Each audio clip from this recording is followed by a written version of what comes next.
What's going on, y'all? Uh, it's me again, Light of the World Ministries, Jonathan Bayless. Welcome back. I know for a while I've been gone, and I don't even have an excuse other than I got lazy, and I apologize. And something I've learned, and something I heard it said all the time, but I never really paid attention to it to this magnitude. But when God has called you to do something, regardless of how you feel, regardless of what you're going through, you can't get away from it. I can't tell you how many people have came to me and been like, I haven't seen your videos. What's going on with your videos? Or what?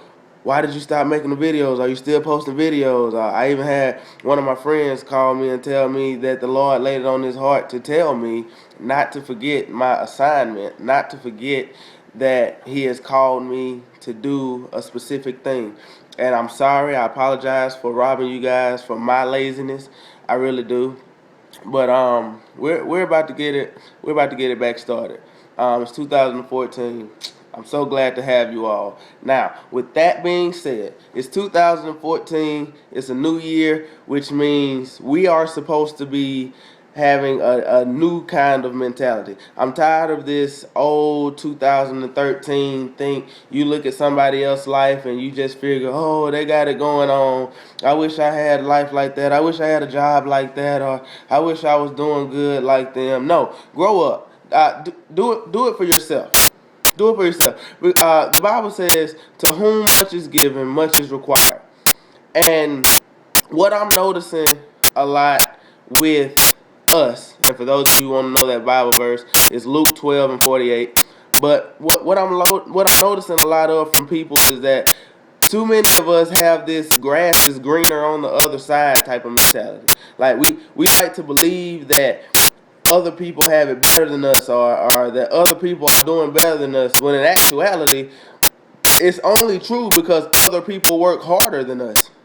Like you could have the same thing if you would put in the work to get it. Honestly, think about it. You see somebody else's relationship and you say, oh, I want a relationship like that. Well, you could have that relationship if you worked as hard as that person worked to get their relationship to that.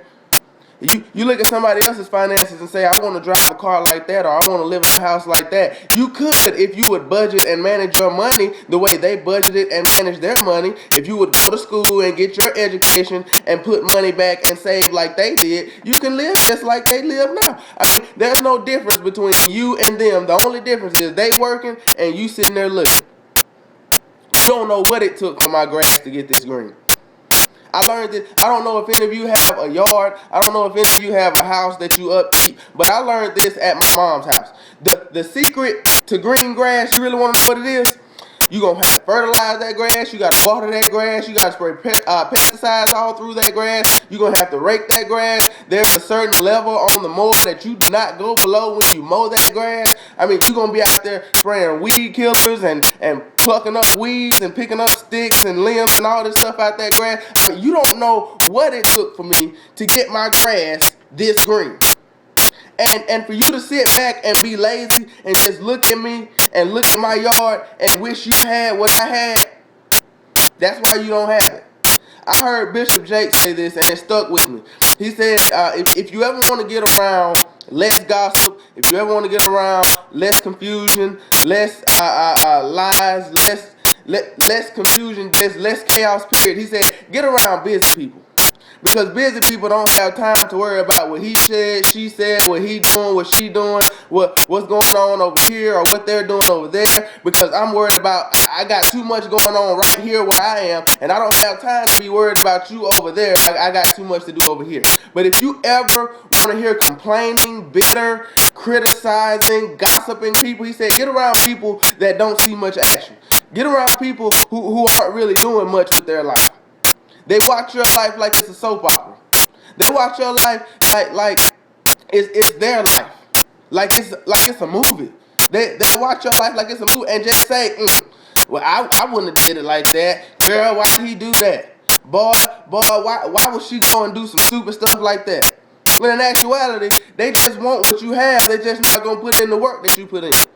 And here's the thing that I learned from that is that if you working, you don't have time to be looking. Because everything, all my focus is right here on my grass. I can't afford to be looking at your yard while I'm fertilizing my grass. Because if I miss a spot, then I'm still gonna have dead spots and yellow spots in my grass. I can't afford to be looking across the street when I'm spraying pesticides and stuff like that, because if I miss a spot, then there's still gonna be a vulnerability in my yard. And I can't afford to be looking at you while I'm working. When I'm working on my grass, when I'm working on my yard, my relationship, my family, my spiritual relationship, my church, my ministry, all the work that I put into it, that's what I'm gonna get out of it. It's so much easier for you to just give up than it is to work. And that's why a lot of people are in the situation that they're in. Because a lot of people are not willing to work. It's gonna take a whole lot for you to look at my marriage and say, that's a good marriage, I want a marriage like that.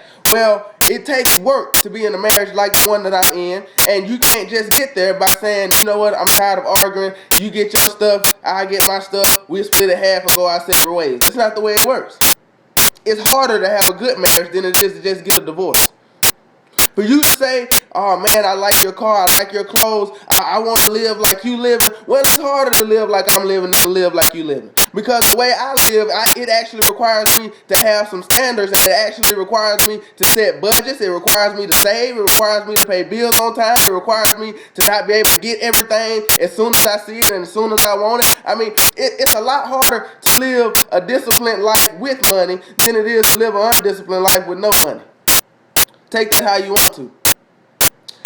God's honest truth is, you can have what anybody else has, because it's all God's and we're all children of God. You can have what anybody else has as long as you put the work in. Galatians 6:7 says, be not deceived, God is not mocked. Whatsoever a man soweth, that shall he also reap. In other words, the work that you put in, that's where you're going to reap from. That's where you're going to benefit from. If you're not putting in work, you can't expect to see results. But when you working, and when you putting in time, and when you devoting yourself to that thing, God said, just give me a little while. Let me water it a little bit more. Don't worry, you will see the benefits of it. And so my question to you today is, are you working or are you looking? Are you the person who's taking care of your yard and fixing up your grass, or are you just looking at somebody else and saying, girl, why they doing that? Well, they out there every Saturday. They always doing this. I always see them on Facebook. They always going somewhere. They always doing this. They always over here. You could be over there too, if you work like I work. This is Light of the World Ministries. Remember, ye are the light of the world. We're back, 2014. I love y'all. I don't care how you feel about this one. It's the truth.